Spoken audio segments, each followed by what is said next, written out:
నమస్కారం. రమణానంద సిద్ధయోగి రమణానంద అని ఒక పనికిమాలినవాడు నేను సిద్ధ పురుషుణ్ణి అని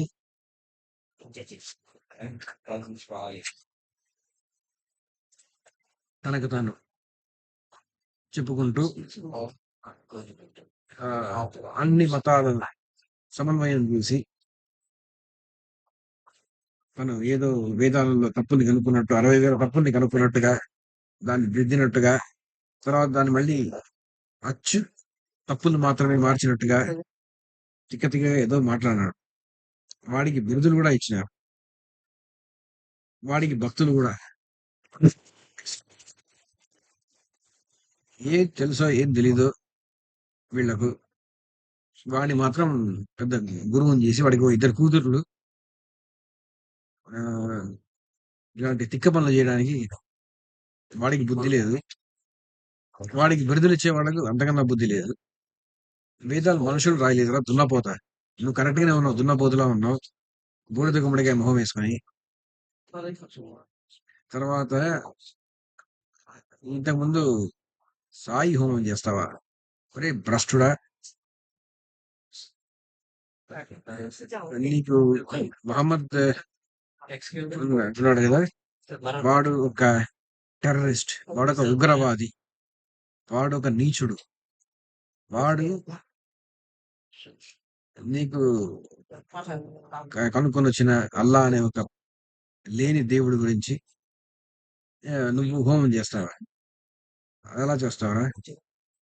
నువ్వు ఎప్పుడైనా ఖురాన్ చదివి చచ్చావా? దుర్మార్గుడా. దానిలో వాడు సూర్యుడి గురించి చెప్తాడు, సూర్యుడి అస్తమయం గురించి చెప్తూ అది అల్లా సింహాసనం కిందకు పోతుందని 3 సార్లు లేస్తాడని, లేచినప్పుడు బురద గుంటలో తిరుగుతాడు. వాడు మహమ్మద్ ముండా కూడా బురద గుంటలో ఉండాల్సి వాడు. వాడు పుట్టిందే బురద గుంటలు, వాడు ఉండింది బురద గుంటలు. నువ్వు వాడి ప్రవక్త నమ్మిన వాళ్ళను, వాడు చూపించిన అల్లాను నువ్వు దేవుడు అని నమ్ముతున్నావు. అరే పంది, నీవు ఇన్ని తప్పులు చెప్పిన వాడికి నువ్వు ఏ విధంగా సమర్థిస్తున్నావురా? భూమి గుండ్రంగా ఉందా లేక ఫ్లాట్ గా ఉందా? వాళ్ళేమో ఫ్లాట్ గా ఉందంటారు. మన భాగవత పురాణంలో 2 పద్మాలు ఒకదాని మీద ఒకటి వేస్తే అలా ఉందో అలా ఉంది అని వచ్చింది. సైన్స్ కూడా అలాగే చెప్తుంది. పోల్స్ దగ్గర ఫ్లాట్ గా ఉందని చెప్తుంది. అందుకని ఇక్కడ గ్రావిటీ వేరే మాదిరి ఉందా? నీకు అసలు బుర్ర లేదురా? ఏమి చదివినావు? నువ్వేం చదివినావు? నిన్ను అసలు ఫాలో ఎలా అవుతున్నారు? నీ ఆశ్రమానికి తగలయ్యా. నిన్ను ఫాలో అయ్యే వాళ్ళని తీసుకుపోయి ముందు మెంటల్ హాస్పిటల్లో చేర్చాలి. నీకు తీసుకుపోయి ఎలక్ట్రిక్ షాక్స్ ఇచ్చి విపరీతంగా, తర్వాత నేను తీసుకుపోయి స్కూల్లో చదివించాలి.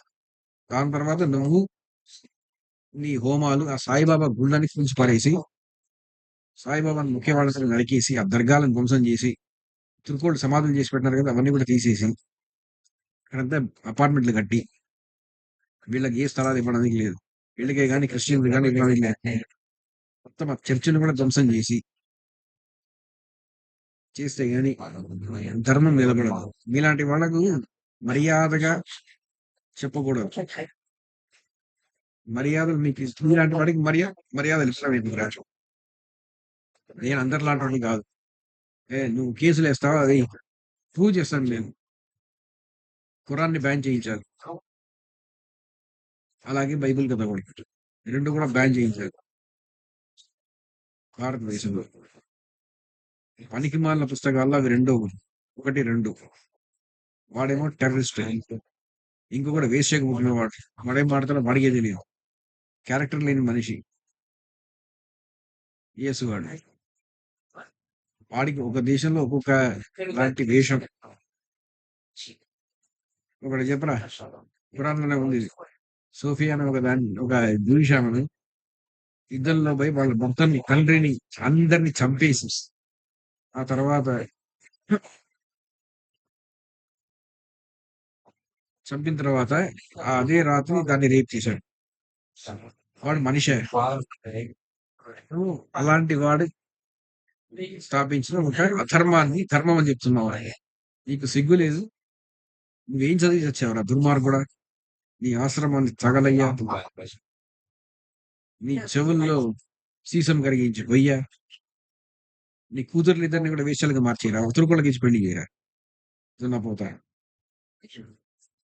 ఛీ, నువ్వు మనిషివా అసలు?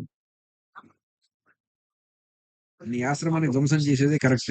ఇలాంటి వాళ్ళకి కేసులు కోర్టు కాదు కావాల్సింది. ముక్కలు ముక్కలుగా నరికి పారేయాలి.